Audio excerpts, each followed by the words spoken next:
Everyone, I'm just going to do a pretty comprehensive rundown on how to fix the no sound problem and speaker problem on the iPhone. So I'll be giving you about 10 steps to follow, and all of these steps I've pretty much pulled straight from my website.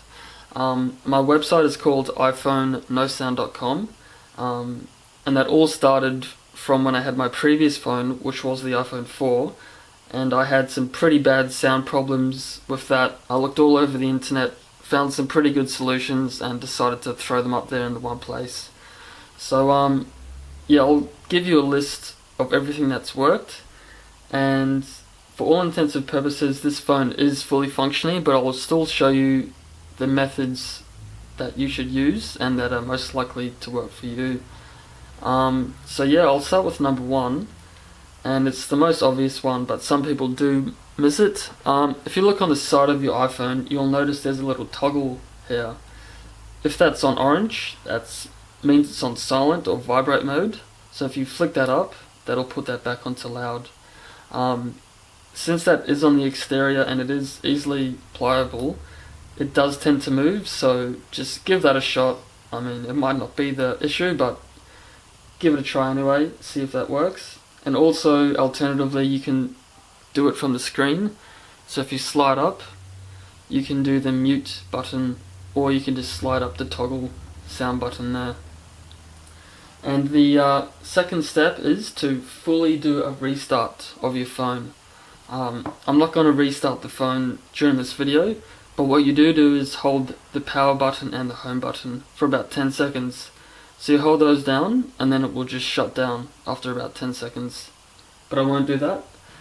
The third step, which is similar to the second one, it's more of a reset instead of a restart. So for that, you want to go to Settings, scroll down to General, and then scroll down all the way to Reset, and then click Reset All Settings. And just remember that this will erase all your content, contacts, all of your apps. So make sure you back it up to iTunes or the iCloud, because you will lose everything. And the reason why we do this is just to eliminate any glitches that might be on the phone just at that time and point. So give that a shot, and that might work for you as well. And also for step 4, this one actually seems to be really popular, and when I first heard this I was a bit sketchy about it, but like I said, it is surprisingly successful. And what you want to do is you want to squeeze the bottom right hand corner of your phone. So on the left you have the mic, on the right you have the speaker. So the reason why we do this is because the speaker is behind the grill. Sometimes the speaker can get dislodged from the connector, which is behind the case. So what you want to do is you want to squeeze down on that fairly hard. The phone's not going to break, but you want to put some good amount of pressure into it, and try that for about 30 seconds. And it's super surprising how successful that is for people. So give that a shot. Yeah, try it for 30 seconds and see how you go. And for step 5, which is also quite strange, but a lot of these are, this one seems to be pretty popular for the iPhone 4 and 4S because of the old connector docking point it had. With this one it's not as bad, but with the old one it got really dirty, the pins could break, they could ply out. So what you want to do is you want to get a toothbrush, and you want to gently just rub in there. And what that does, it removes any dirt from the connectors that might be giving it a false reading, and it thinks that the phone is on a music dock. So if you give that a shot, that normally removes any dust or dirt, cleans the connectors, and then that is usually pretty successful as well. And you can also use like a rubbing alcohol for that as well. But just remember, don't use any oil-based spirits because they won't dry, and then you'll just have a bigger problem on your hands. We don't want that. So on to step 6. This one is not as popular, but it still seems to be quite successful. So similar with the docking one and cleaning it, you also want to do that with the headphone jack. And what you do is you insert your headphone jack point into the inlet there. And what you want to do is just put that in, put that out, put it in, put that out. And so similar to the last one, it removes any dirt or dust or grime. And that also can trick the phone into thinking it's on a dock. And also you can use a Q-tip, which also works. So just dampen that a bit and then apply it a bit, and then you can squeeze it in and also do the same. Even then, just look at all the dirt you get off that one Q-tip. So that one's quite successful as well. For step 7, which is similar to step 2 and 3, you want to do a full restore. So for this, you'd plug your phone into iTunes, you'd restore it, and then you'd obviously back up all your content to iTunes. And while you're doing that, you may as well search for updates.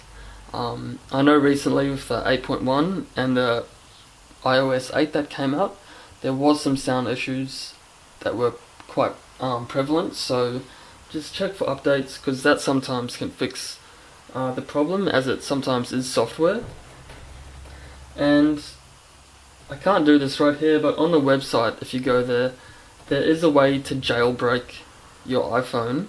That's not the hard part, but once you do jailbreak it, you can go into the access files of the phone, and you can actually delete the file that makes the phone think it's on a music dock. So you still will be able to plug your phone into a music dock, but you've just deleted that file that makes the connection. That one's actually pretty successful. I actually did that one with my old iPhone 4, and that worked, but the only thing is you can't update your phone to the new software that comes out unless there's a new jailbreak for it. But keep in mind that one does work quite well. And also for step 9, this one did also work for me for my iPhone 4, and that is to use a hairdryer. So you want to put it on low heat, as low as possible, and you want to hover it about 10 to 15 centimeters, or about 4 inches above the iPhone speaker. What that does is it removes any moisture that gets locked into the dock or the speaker grill, so it'll evaporate that moisture and then hopefully clear the connectors, and then that will most likely give you your sound back. So that's another successful step that I've used and other people have said have worked as well. So you can give that one a shot, it's pretty good. And when you do hover it above the iPhone, do that for about no longer than 5 minutes. The phone will start to get quite hot, and when it does start to do that, just pull it away and then let it sit for about 5 to 10 minutes. And when you're doing this, make sure your phone is turned off, because you don't want to damage any components in the phone either. And there is another step, and that is using a vacuum or a hoover just to clean out any dirt or dust that gets stuck in there. So it's similar to the toothbrush step, but you're sucking out all the dirt that makes you think the iPhone is on a docking station. So and also there is another step that I've just recently put up on the website, which is quite successful as well, and that is putting the phone in a bag of rice. So you put it in a resealed bag, and then you let it sit for about 12 to 30 hours. So that's similar to the hairdryer step, as then it evaporates and sucks out all the moisture from the phone. So you can give all these steps a try, and if any of them do work, please comment below, because it all helps. And if you do come up with any of your own solutions and fixes, then also share those. I think about 40 of the solutions on my website have been from people that have shared their experiences, so they all do help. So comment below and subscribe, that would be a great help. I've only just started on